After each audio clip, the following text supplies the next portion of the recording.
বেলডাঙ্গার সুরুলিয়াতে লরির চাকায় পিষ্ট হয়ে ঘটনাস্থলে প্রাণ গেল যুবকের। গুরুতর আহত অবস্থায় মুর্শিদাবাদ মেডিকেল কলেজ হাসপাতালে চিকিৎসাধীন আরও এক যুবক।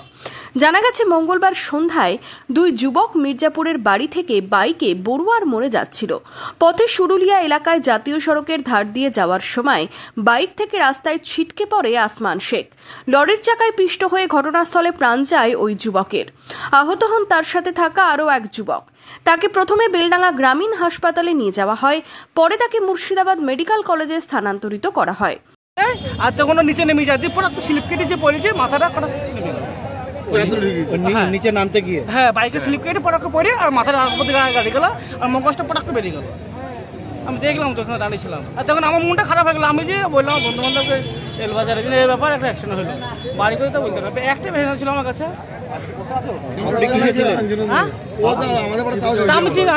আপনি কিসে ছিলেন? আমি টোটো চলে যাচ্ছিলাম, ওই 10 টাকা পেছনে ছিলাম, তবর ছিলাম, কিন্তু হরেন দিল আর হরেন দিয়াতে মানে ও নিচে নামিয়ে দিচ্ছে তো আস্তে সরু ওই জায়গাটা আর গুড়গুড়ি পাথর পড়ে যাই, মানে মাথাটা বৃষ্টি হয়েছে গুড়গুড়ি পাথর এরকম হবে। ব্যস্ত রাস্তা লেগে হলো, আমি এখানে রাস্তা লেগে। ঘাতক লরি সহ চালককে আটক করেছে পুলিশ।